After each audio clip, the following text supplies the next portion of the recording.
안녕하세요. 5월 13일 화요일입니다. 굿모닝 뉴송을 시작하겠습니다. 오늘 본문을 보시면 여러분들이 평소에 궁금하던 이 성경의 내용들이 나와요. 두 가지가 있습니다. 앞뒤가 좀 안 맞거나 아니면 우리가 보기에 조금 의아한 부분이라고 할 수 있는 내용들이 나오는데요. 두 가지가 있는데 첫 번째는 뭐냐면 우선은 나귀가 말을 하는 장면이 나오고요. 자, 이걸 우리가 좀 쉽게 이해하기가 어렵잖아요. 여러분들 집에 반려견을 기르신다면 우리 그놈들하고 얼마나 대화하고 싶어요. 아무리 눈을 뚫어지게 쳐다봐도 말은 안 하거든요. 그런데 여기서는 나귀가 발람에게 말을 하는 장면이 나옵니다. 그리고 두 번째는 뭐냐면 하나님의 말씀이 앞뒤가 좀 바뀌는 듯한 그런 장면들이 나오거든요. 자, 이 두 장면에 대해서 간략하게 오늘 굿모닝 뉴스를 통해서 설명을 드리겠습니다.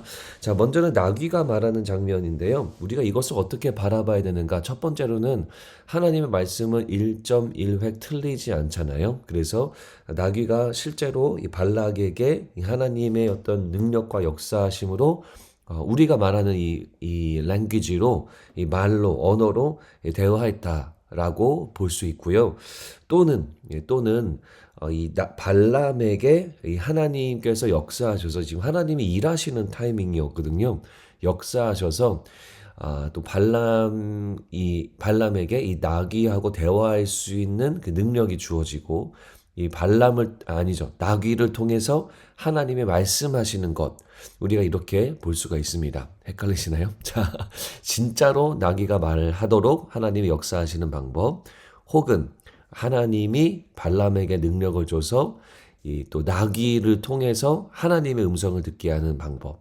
또 이런 방법으로 우리가 이해하시면 되겠습니다. 그러니까 중요한 거는요. 이 나귀가 사투리를 썼냐, 무슨 톤으로 말했냐, 이런 어떤 실제적인 이슈를 우리가 포커스하기보다는 중요한 것은 하나님이 역사하시는 시간이었고, 또 하나님은 사람의 생각을 뛰어넘는 일을 하시고, 그래서 발람의 길을 멈추기 위해서 하나님이 나귀를 동원해서 이 발람의 길을 인도하셨다라고 이해하시면 되겠습니다. 자, 그 다음에 두 번째는 뭐냐면 하나님이 말씀을 바꾸시는 듯한 그런 내용들이 있거든요. 왜냐하면 어제 말씀 12절 말씀에서는 하나님이 그들과 함께 가지도 말고 백성을 저주하지도 말아라 라고 가지 말라라고 말씀하셨는데, 오늘 말씀에서는 분명히 20절에 보면 일어나 함께 가라 라고 말씀을 하세요. 그리고요 22절에 보면 그가 감으로 말미암아 하나님이 진노하심으로, 그러니까 발람이 또 하나님 말씀 듣고 갔거든요. 근데 하나님이 화를 내세요. 화를 내셔서 이제 나귀를 통해서 말씀하시는 거예요. 자, 그러면은 우리 입장으로는 아니 발람 보고 어떻게 하라는 거지? 라는 생각이 들 수가 있습니다. 자, 이 부분에 대해서도 우리가 잘 이해를 해야 되는데 오늘 메인 포인트가 이거예요. 하나님이 말씀하시는 첫 번째 12절에 가지 말라 하시는 말씀은요. 변함이 없으세요. 가기를 원치 아니하십니다.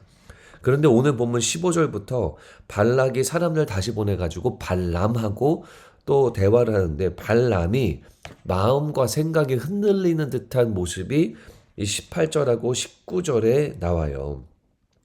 18절에 보면은 발람이 은금을 내게 줄지라도 내가 안 가겠소 라고 말하지 않고, 은금을 내게 줄지라도 내가 능히 여호와 내 하나님 말씀을 어겨 덜하거나 더하지 못하겠노라, 할 수가 없다라는 취지의 발언을 합니다. 그러니까 마음이 조금 흔들린 게 아닌가라는 생각이 들어지고요.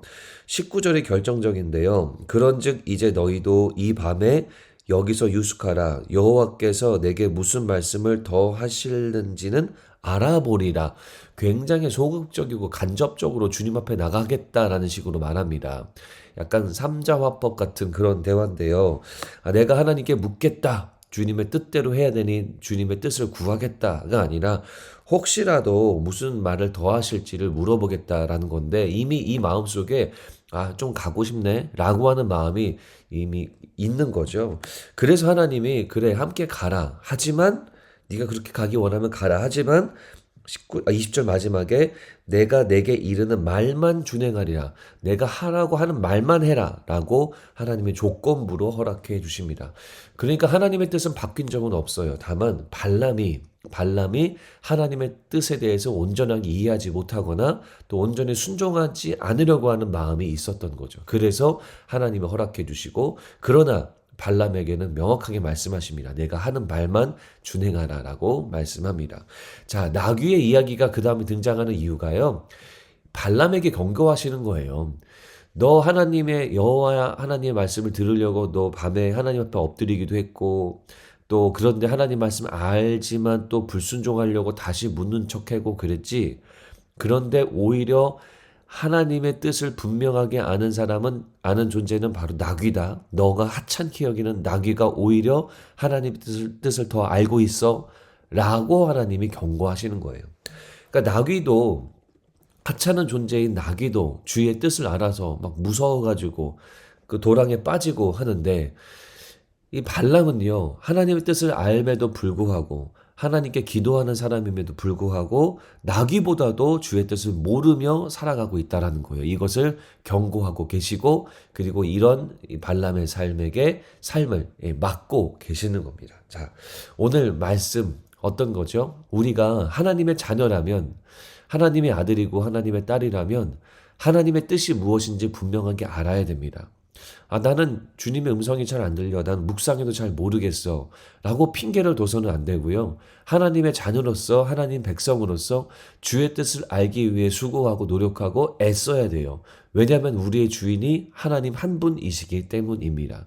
오늘 이것에 대한 믿음의 결단이 여러분들 안에 있기를 바랍니다. 그래서 원포인트 말씀은 이겁니다.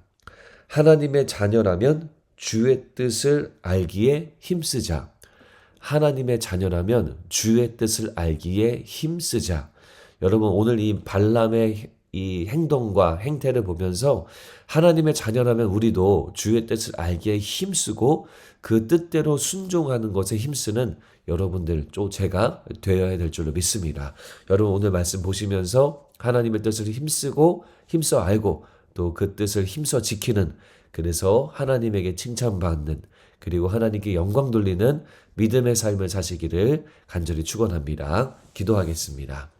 하나님, 오늘 말씀 주심에 감사합니다. 하나님의 자녀로서 하나님 말씀을 청종하고 또 주의 말씀을 힘써 지키는 백성의 삶을 살도록 인도하여 주시옵소서. 주의 말씀이 우리의 삶에 등불이고 우리가 걸어가는 길에 빛인 줄로 믿습니다. 빛 대신 주의 길만을 걸어가기에 힘쓰는 우리가 되도록 인도해 주시옵소서. 예수님 이름으로 기도드립니다. 아멘.